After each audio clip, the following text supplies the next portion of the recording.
Sabrina. Hi. Hi, good to see Good you. to see you. Thank you so much for joining us today. Of course, of course. I'm thrilled to be here. Great. And for everyone watching, just go through a little bit of your credits here. Oh, Um, sure. so Sabrina on Broadway has been in Motown the Musical, Catch Me If You Can, and Hairspray, and national tours of Hamilton, playing Angelica on the Philip, the Anne Peggy, and the Eliza tours. The Angelica, the Oh, Anne Peggy, and the Eliza. All the sisters, the yes. sister tours. Great, thank you. The Yeah, yeah. Angelica and Peggy and Eliza tours. Yeah. And In the Heights as Vanessa and in Hairspray. Yes. And we are so excited to talk to you today. Oh, I'm so excited to talk to you. Yes, And if this, people watching have any questions, feel free to leave them in the question box or in the chat, and we'll get to them as we go along. great. And so, yeah, so Sabrina, I just wanted to check in and how have you been these past 7 months since everything shut down? How are you and your family? We're good. We're good. We're surviving. I mean, it was a shock to everyone. It was especially hard because we were in rehearsals in New York, and then with the Eliza tour, we came out here to LA beginning of March, and we're in the middle of tech, in the middle of dress rehearsals, final dress rehearsals, and we were supposed to have our first audience that night. Previews. We're supposed to begin previews on March 12th, and basically sometime around 1 or 2 in the afternoon, all got called in, and everything shut down. So it's been crazy. I don't think we ever imagined in that moment that we wouldn't see each other for another 6 or 7 months now going on. But I'm grateful for the family that is Hamilton, and that we've been able to do things online together, and a lot of us are still here in LA and can occasionally do a social distance hike or something like that. And I've been at home with my kids, back in school now on Zoom distance learning. And it's been, I mean, I have a lot to be grateful for, and I try to just keep that perspective and during this time. Right. Yeah, I know that Hamilton just earlier this week released an awesome video of all the Schuyler sisters from various productions singing. It was so fun. It was so much fun. It was a quick thing we did for one of the voting events.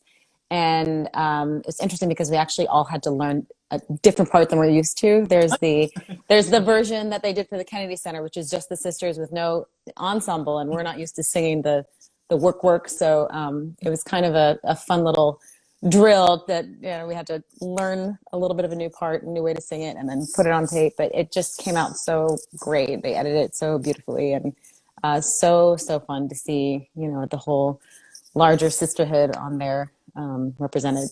Right. Fun. Yeah, it was really, and it's great to see. Yeah, exactly, the larger sisterhood from actresses from all productions, and I really have been so amazed by all the voting initiatives that Hamilton's been doing and getting out that vote. It's been really great to see, and I'm sure great to see. Yes, absolutely. I think that's really everyone's primary focus right now is getting through this election, and then it determines. I mean, we have a lot at stake. Everyone, personally, but the Broadway community for sure. When wanting to get back to work eventually and make sure everybody is safe. And so I'm glad that we can collectively put our efforts towards making sure everybody has a voice. Right. Yeah. And I'm wondering, how have you been, since you haven't been on stage in months, and you have been doing these performances virtually, how have you been staying creative during this time, or keeping those muscles active? Yeah. Well, luckily I have some built-in playmates in my kids.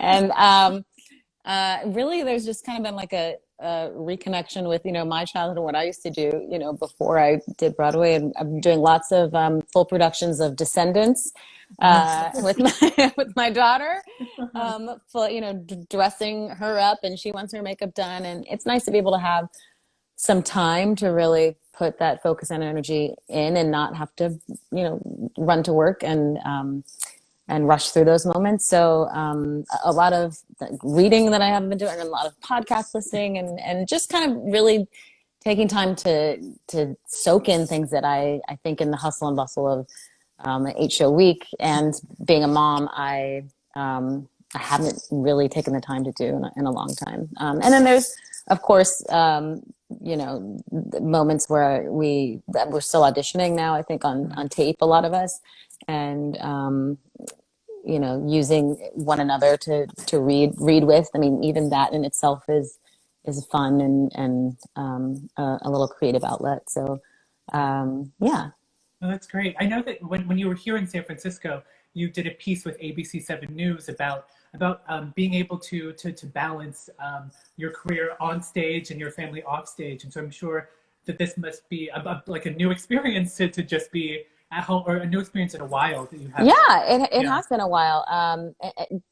I really haven't done that since my kids were each very little. I mean, I think I had a couple years with each of them when it was just I was able to focus on them. But it is because they're such unique little human beings, and now I'm able to really tap into what it is they need to learn and what works best for them, and you know, just kind of optimizing that. And I, you know, I miss them when I'm running around, but I do miss the theater as well. I mean, there's definitely, you know, that's part of me. Like that was part of being a mom to me, was being able to go and step on that stage and be with those people and tell a story. So I'm certainly having to, you know, kind of figure out with the absence of that in my routine, you know, how to work it in. But I'm absolutely grateful for this time, and I hope that we can make this time of COVID for them, for all, you know, the kids who are living through this, you know, a time that they remember fondly, you know, as a time that they were with family and they were, you know, putting on shows in the backyard or whatever it is that you know, that will be the memory of this time for them. Right, right. And yeah, so I wanted to talk a little bit about your experience in Hamilton and your life on stage. And yeah, I just want to know since you've been a part of three different tours now, and just what does being a part of Hamilton mean to you? Oh, it means so much because of so many reasons. I mean, first of all, it's obviously a cultural phenomenon, and it's the only experience other than American Idol that I've had with something like that, and it's very different from Idol actually in a lot of ways. But it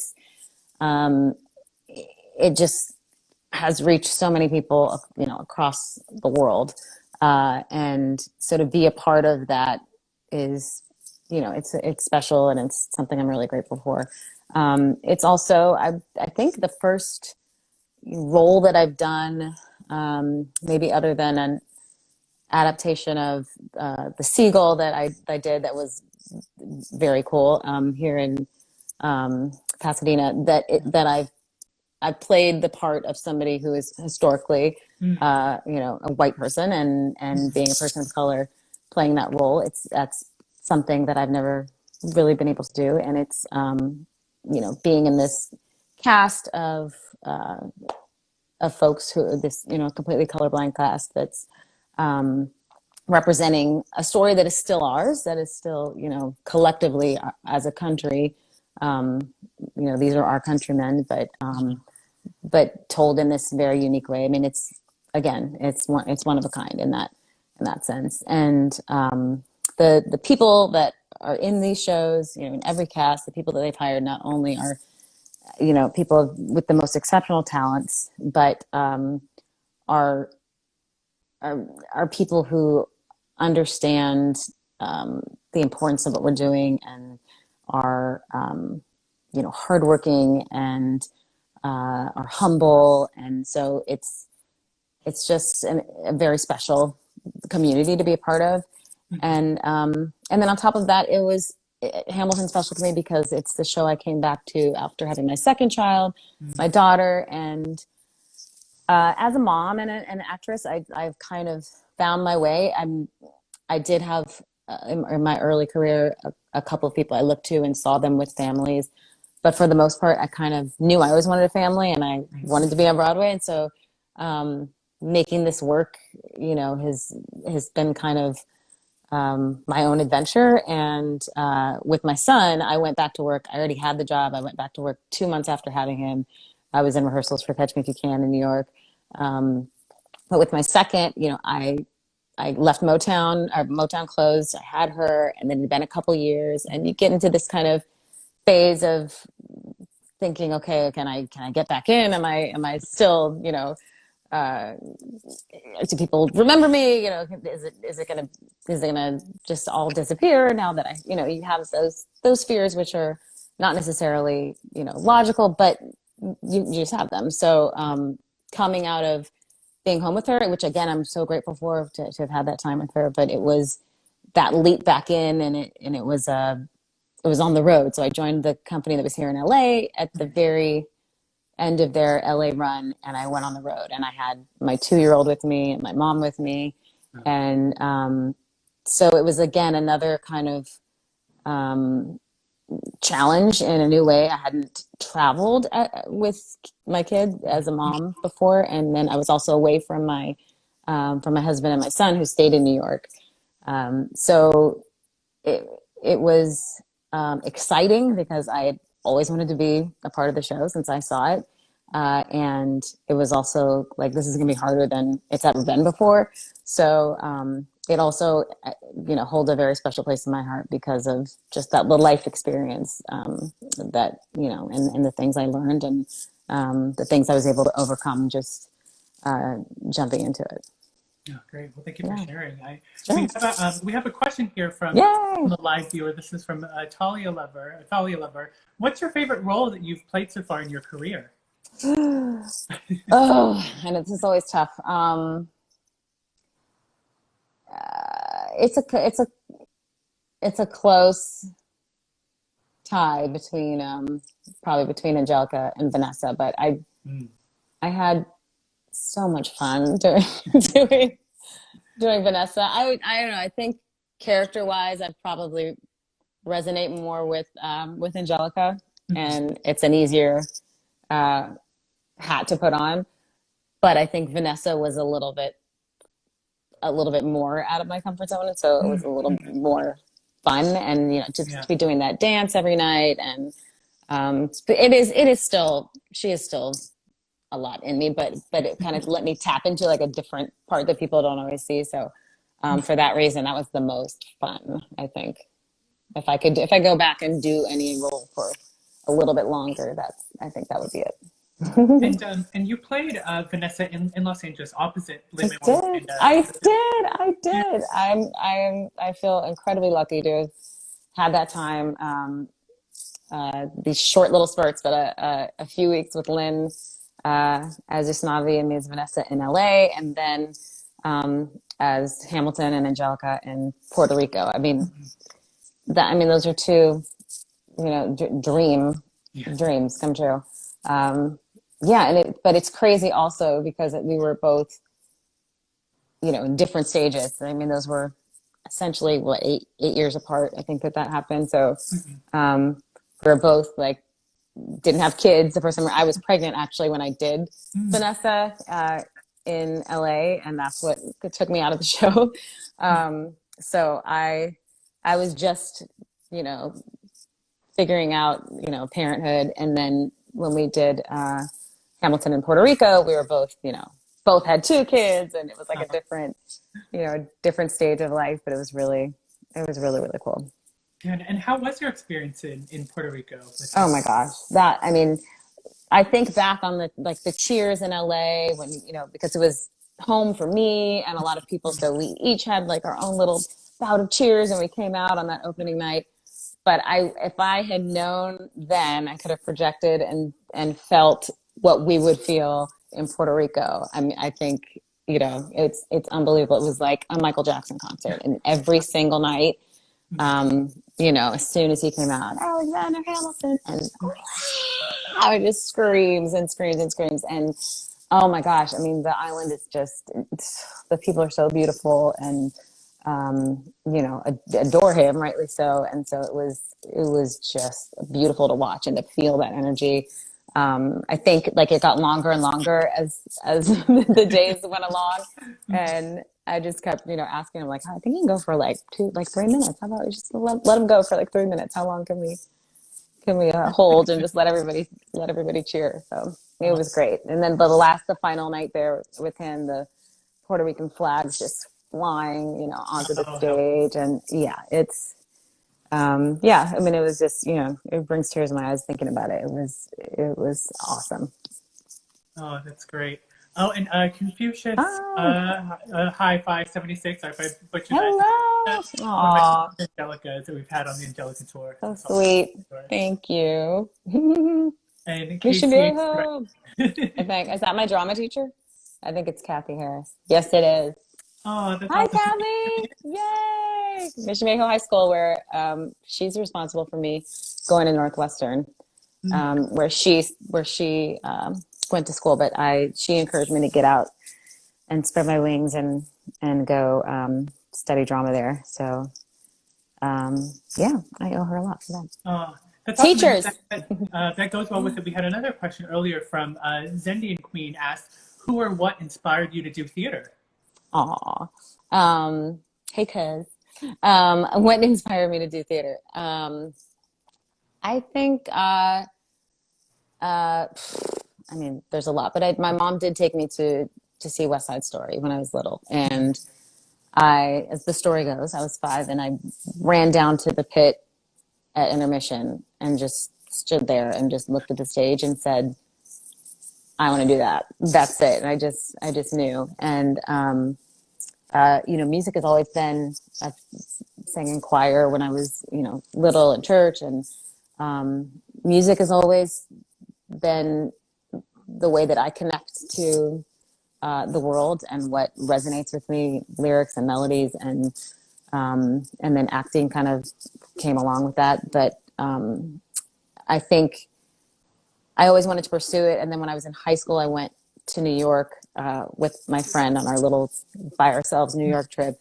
And we saw Rent, and I saw Daphne Rubin Vega on stage and saw somebody that looked like me doing what I wanted to do. And that solidified it. I mean, that solidified that I was actually going to, I was doing High School Musicals. I was doing the whole thing on the path, but that was what, that show and specifically seeing that diversity on stage let me know that it was possible.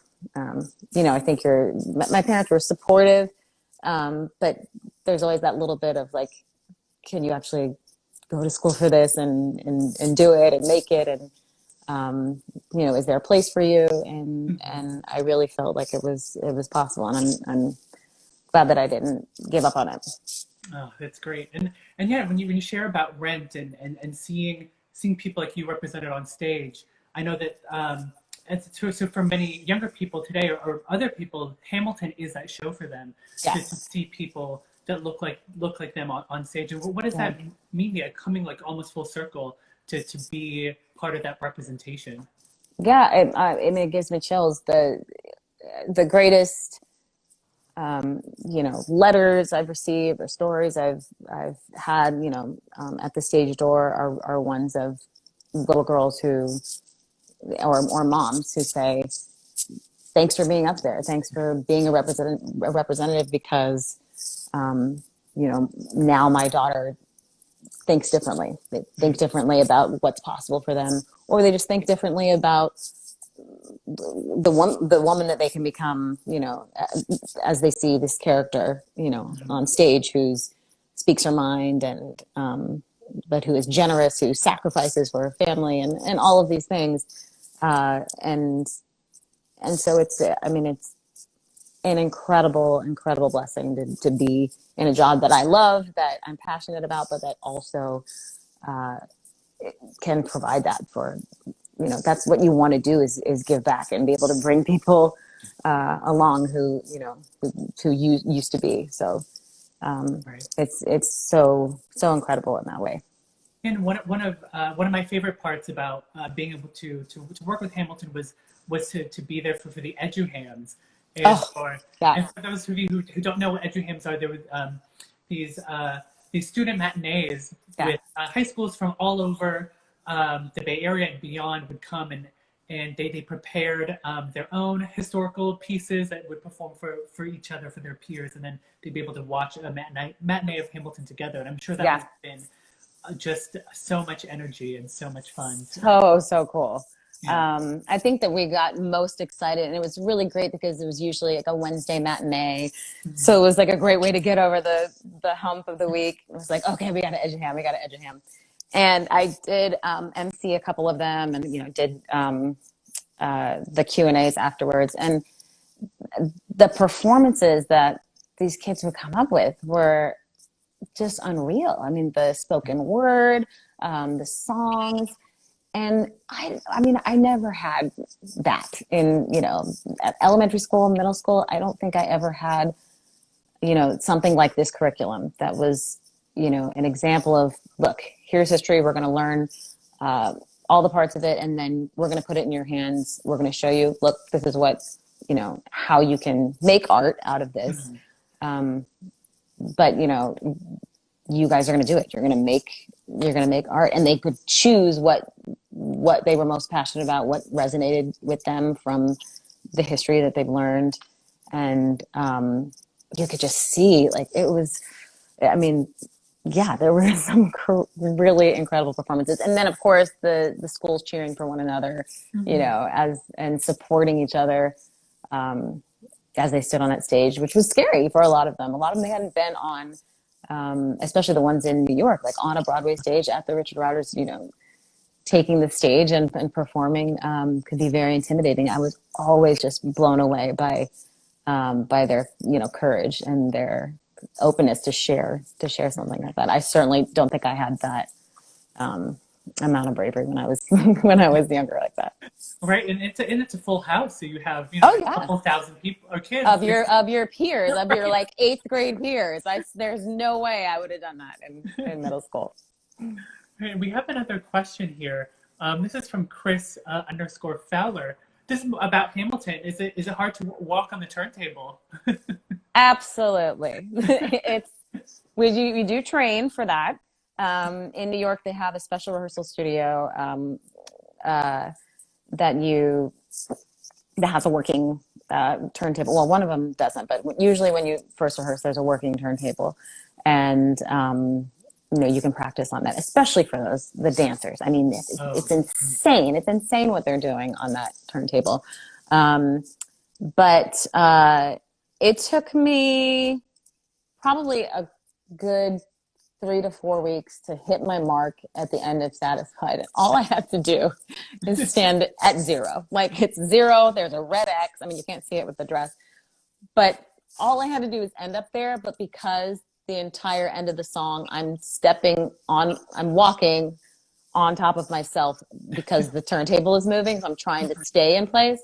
And it was very difficult. I mean, eventually you figure it out. But I don't think we had too many injuries though, or anything. People are really good about it. Now, there's been some times when there's a turntable halt. I don't know if, for those of you who don't know, there's someone who actually, that's their sole job, is operating the turntable. So they're up there with the dials, and now it moves this way, now it goes this way, and they have, the spike marks, and it stops at this point.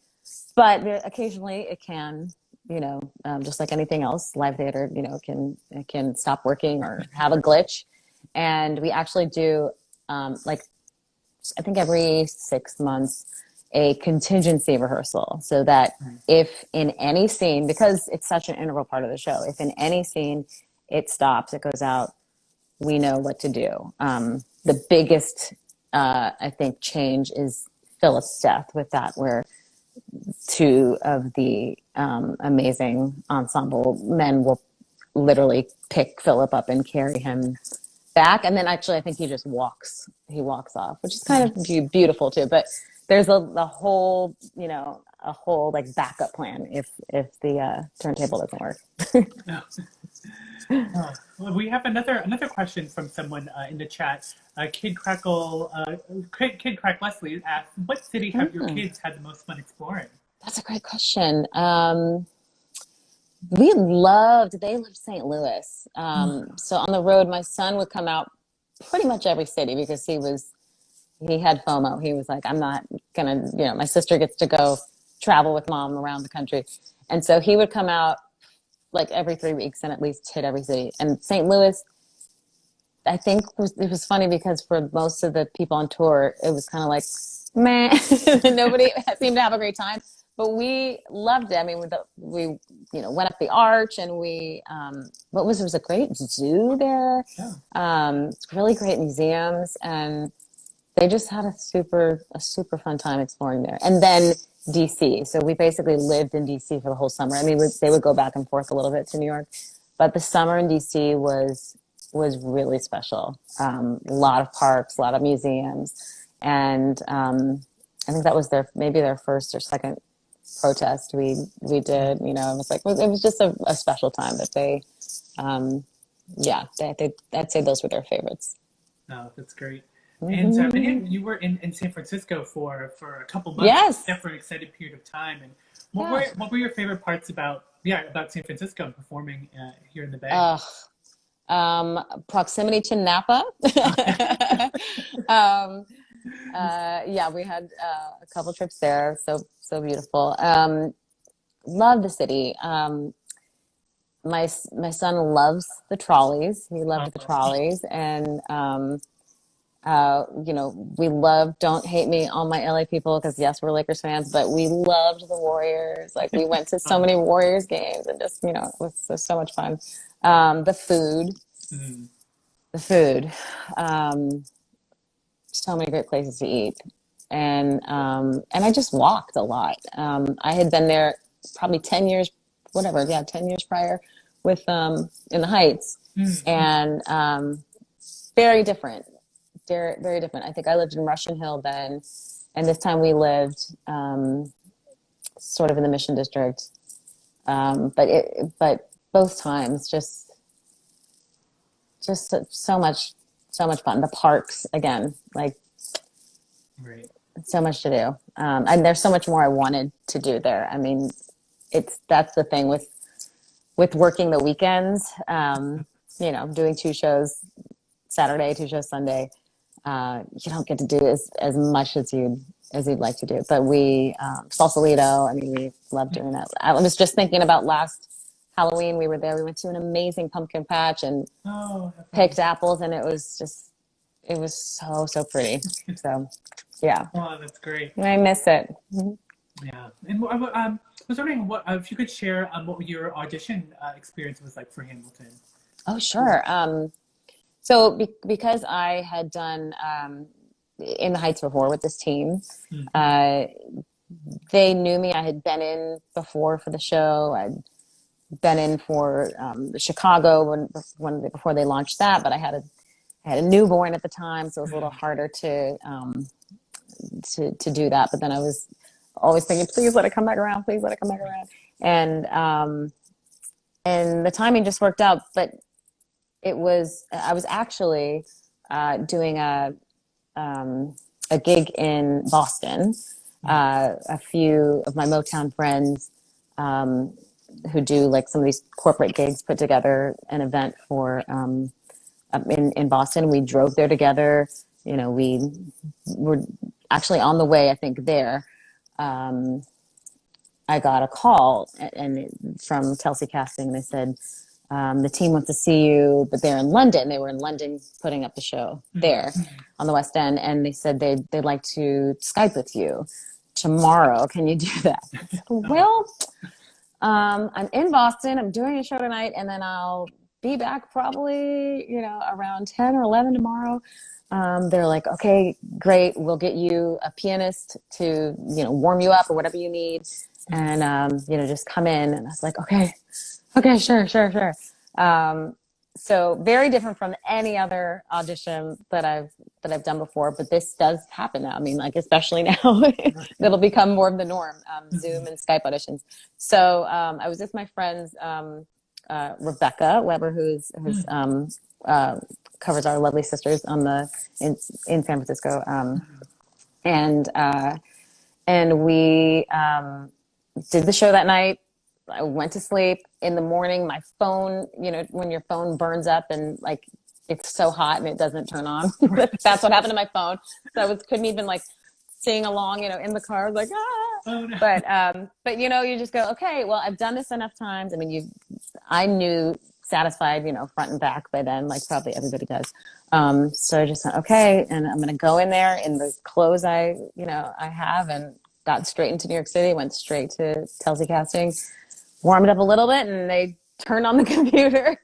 And there they were in London. And, you know, I said, cheerio, let's do it. And so we, you know, did a little bit of the songs, the reading, a little Quiet Town, and then did it again. And, you know, said, thanks, guys. And, you know, was exhausted, but got on the subway. And I think somewhere along my subway ride, I got a call. My agent said, you know, are you ready to play Angelica? And I was like, oh my God. And screamed and went right home and told my husband. And, you know, I'm very grateful that he's not in the business at all, but that he's super flexible and you know, and willing to and able to kind of move around and be flexible. And he just went, I was like, can we, you know, and he was like, yeah, we're doing it. That's it. We're doing it. So we made it work. But it was a really cool, special, and unique final audition. Yeah. Oh, that's great. Thanks for sharing. Of course. And you had mentioned that the character of Angelica has a lot in common with you as a person. I was wondering, what's your favorite part about playing Angelica? I love her her regalness and her ability to show to not to hide what she's feeling, because that's not what I want to do, but to come above all of that and and kind of serve, you know, her sister and serve the greater good. And I do love that she speaks her mind. And one of the things I loved being on the road was getting to go to all these incredible libraries and locations where they had actual artifacts and pictures of actual letters from Angelica to Ben Franklin, or, you know, Thomas Jefferson.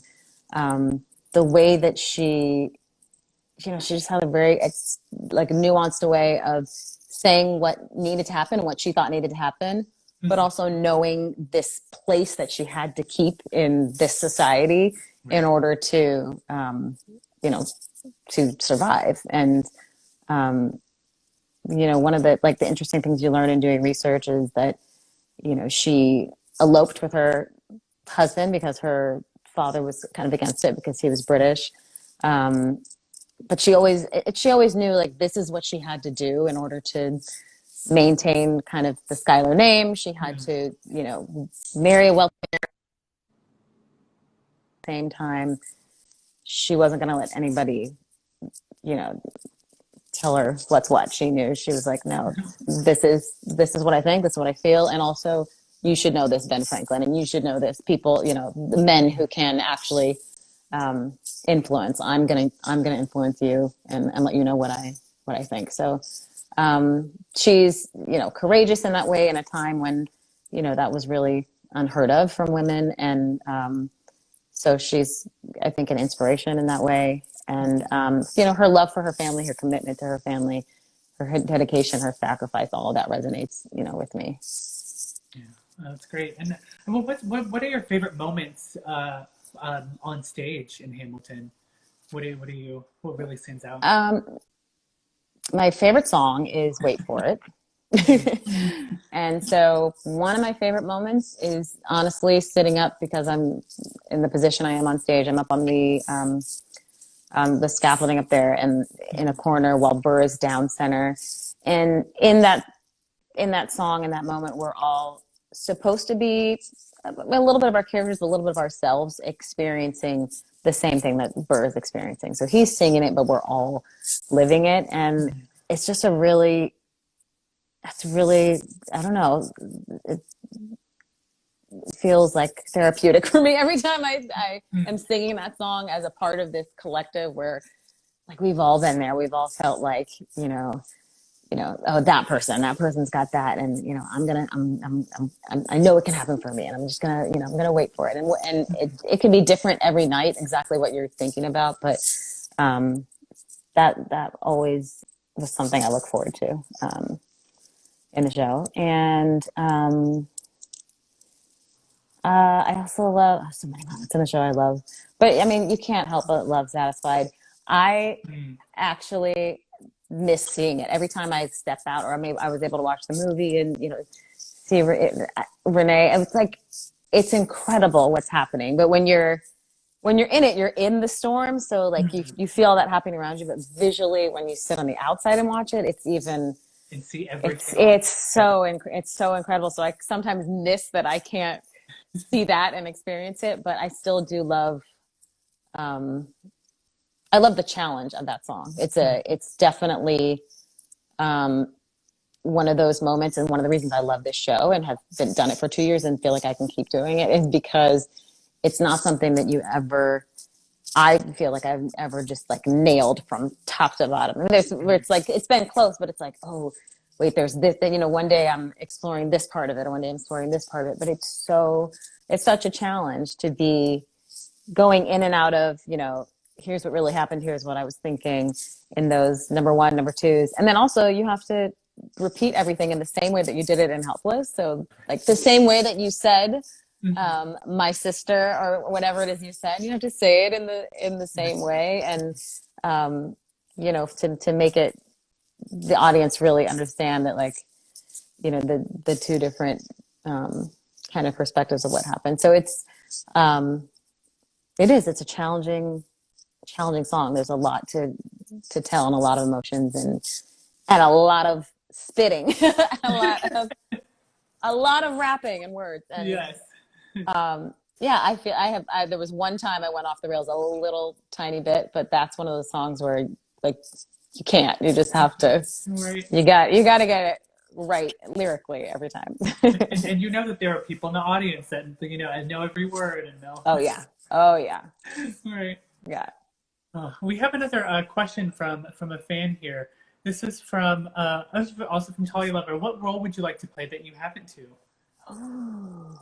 If you haven't. Well, Anita has definitely been on my bucket list, and then Mary in Jesus Christ Superstar has always been on my list too. And then there's probably some new stuff too that's come out, but and friends who've written musicals that I've done that I haven't haven't totally come to fruition, but will one day. And I'm like, oh, I can't wait. That's what I'd like to do. But those two for sure, I think I grew up, dreaming about, and those would be awesome. Yeah.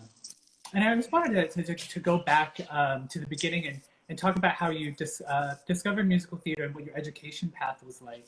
Yeah. So you grew up in SoCal, and so you shared seeing West Side Story. So what was it like growing up, and how did you get to where you are today?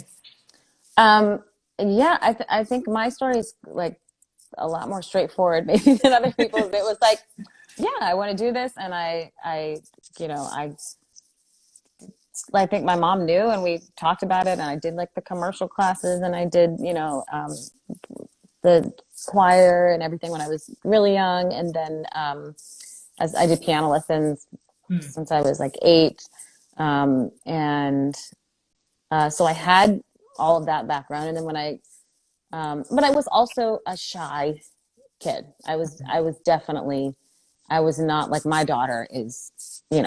All she needs is one person at a park, and she'll be up on a table, and I mean, I had a little bit that I think with my family, but I was also a little bit timid. So I would say it was more like high school where I came out of my shell and felt a little more confident, performing for everyone. And I went, into the total like International Thespian Society. I went to the competitions. We did all these competitions in like Riverside. I remember local drama competitions. Then we went to the nationals in oh gosh, where was that? Kathy, if you're still on here, you can tell me. Am I blanking? But I remember that so vividly, and actually that was where I first saw, I think, Children of Eden. I think I saw like was it there? Or I don't know, somewhere where I saw that, and I, you know, flipped out. Loved that music, and yeah. And then I went to Northwestern. I just decided I wanted to go somewhere that was had a really good program. And Northwestern I loved because it was um, like a conservatory without being a conservatory. There were other schools that I know you couldn't participate in, you know, doing shows until your junior year, and so um, I liked the idea that I could do student theater. I could do, you know, had all sorts of opportunities to actually be performing from the second I got, you know, to Northwestern. And I did. I basically got there and it was like, okay, what are you doing? I'll do that. Yeah, I can do this and that show. Let me do that show. So, I mean, I like a month into being on campus and, um, you know, meeting people, I was already, you know, doing shows, and still have, you know, my best friends, and then my husband I also met there. He was a poli-sci major, but that yeah, that was an incredible experience. I was in the music theater program there, which is a certificate program that they do. So I had my acting classes that I did, the core classes, and then I also did you know, voice lessons and music classes. And then I moved to New York pretty much right afterwards. I actually did a tour with Northwestern. We did a Ain't Misbehavin', and we took it to Vegas. I can't remember what we were doing. We did these little shows for Northwestern, and we did it in Vegas, and um, then that was actually 9/11 happened, and I was supposed to move to New York 2 weeks later, and you know, my family was like, I don't know, you know, you should probably not go. You should stay, you know. I've got like the apartment, you know, and the roommates and the whole setup, and I'm gonna go. And it was just probably the best decision I ever made. And being there in the city, I mean, I already was excited about living there, but it's really what made me fall in love with New York was being there at that time and feeling the resilience of New York and that community, and seeing artists and other people, you know, pushing through and putting pieces back together. And I kind of never looked back. It was really just like, I'm where I'm supposed to be, and with them who I'm supposed to be with. And so, yeah, that was my journey. I temped during the day, right down on Water Street, right by, you know, the crazy smoke and haze and smell of everything that had just happened. And I would audition. You know, you would clock in or just clock out when you needed to go audition. So I'd be pounding the pavement and going back and working the office job, you know, to pay the rent. And I lived in Brooklyn at the time. And then I actually did Children of Eden to get my equity card. That was the first job I got out of New York. I went to North Carolina Theater and did Eve Mamano and Children of Eden, which was also, you know, something I'd done at Northwestern, but I wanted to do again on a professional level. Got my equity card, came back to New York, and kept doing the same thing. Right after Hairspray had opened, and they were looking for a swing to cover the, you know, the Dynamites, and auditioned. And I remember getting the call from my agent while I was at my temp job. Hello. They said, "Are you ready to be on Broadway?" And so that was my debut. But I kept doing the temp job. I kept working during the day. So 9 to 5, I'd work the temp job, get on the train, go up to the Neil Simon Theater and do the show. And, you know, I was with an incredible bunch there. You know, Shoshana Bean was in that show, and the great Harvey Fierstein. And, you know, it was Carrie Butler, who's, you know, one of my little angels. So it was a great, incredible first, you know, a debut. Yeah. Oh, that's great. And we have Sorry, that was long-winded. Oh no, that's great. KCH director, she chimed in to yes. state Don't forget the Wiz. Yeah. Don't forget the Wiz with Joey and Jay. Yes, the Wiz was also such a memorable moment. And there's awful footage somewhere of me crying and sobbing on the stage of Mission Viejo High School at our, when the whole thing was over and I was a senior, and because it meant so much to me. My years there meant so much to me, and the Wiz, that show, which I've got, that's Kathy Harris, my drama teacher, having the courage and to do the Wiz, at a time when not a lot of high schools were doing that in Orange County, and so I'm very grateful to her for that opportunity. And Jay and Joey are now huge, successes and directing and producing and acting. So yeah. Oh, that's great. But before we let you go, I just wanted to know, we do have people that are watching that might be starting off in their careers or might be aspiring actresses. I was wondering, do you have any advice for people? Sure.